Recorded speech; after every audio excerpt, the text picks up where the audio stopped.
Barangay Hinebra mga bro, Greg Slaughter pinapirma na daw ng kontrata at Maverick Ahanmisi trade request approve na kaya. So isa nga sa mga pinakamainit na usapan ngayon mga bro ay itong pagre-request ni Maverick Ahanmisi ng trade sa Barangay Hinebra. Matatandaan na binangko ito laban sa Magnolia Hotshots at parang dinidisiplina siya ng Barangay Hinebra. Naging laman na din siya ng trade rumors matapos lumabas ang balita na i-trade pala sana siya sa Converge Fiber Xers. Pero hindi natuloy dahil ayaw pumayag ng Barangay Hinebra sa magiging kapalit. Pero ayon sa source mga bro ay si Maverick Ahanmisi na daw mismo ang kumakausap kay Boss Alfrancis Chua na i-trade na siya dahil nasasayang lang daw ang kanyang oras sa bench. Nagkakaedad na kasi tong si Maverick Ahanmisi mga bro, kaya kung ibabad pa siya sa upuan, siguradong babagsak talaga ang kanyang value. Tama lang talaga na naisip nitong si Maverick Ahanmisi na magpa-trade na sa ibang team. Aminin man natin o hindi, marami talagang talent ang nasasayang sa Barangay Hinebra dahil sa maikling player rotation. Hindi rin naman natin masasabi na mahirap mag-rotate ng 10 player mga bro dahil nagagawa naman ng ibang team yan at naging successful din naman gaya ng TNT at SMB. 'Di ba?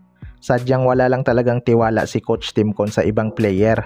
Isa pa mga bro, more on passing na kasi ang kanyang sistema. Hindi nga nagagamit ng isang player ang kanyang strength lalo na sa opensa gaya ni Stephen Holt. Sa kabilang banda naman mga bro, Barangay Hinebra, Greg Slaughter pumirma na daw ng kontrata. Ito ngang si Greg Slaughter ang isa sa mga inaabangang big man na magbabalik PBA mga bro. Matagal-tagal din tong nawala sa liga matapos ang kanilang naging drama ni Boss Alfrancis Chua. Simula talaga nung nawala si Greg Slaughter mga bro, parang nahirapan na nga ang Barangay Hinebra makakuha ng kampyonato. Parang isang beses lang yata silang nagkampiyon kasama si C-Stand, laban pa yun sa guest team na Bay Area Dragons. Pina-priority kasi nila si Japit Aguilar mga bro. Trinid nga nila sina Greg Slaughter at C-Stand para magkaminoto si Japit Aguilar. Pero parang useless lang din naman dahil hindi na nga kinakatakutan sa depensa si Japit Aguilar. Ang bilis na kasing mapagod ni Japit at napoprostrate pa kapag may mga non-call sa kanya. Malaking pagkakamali talaga ng Barangay Hinebra na bitawan ang kanilang mga legit center. Pero ayon nga sa source mga bro ay pumirma na daw ng kontrata sa Barangay Hinebra si Greg Slaughter.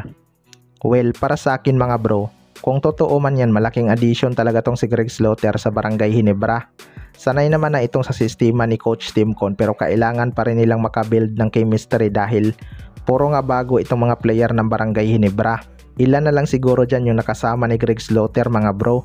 Pero nasa Titan Ultra pa nga ang kanyang rights, baka i-trade na lang ng Barangay Hinebra si Maverick Ahanmisi sa Titan Ultra dahil open din naman silang i-trade ang rights ni Greg Slaughter. Kayo mga bro, ano masasabi nyo tungkol dito?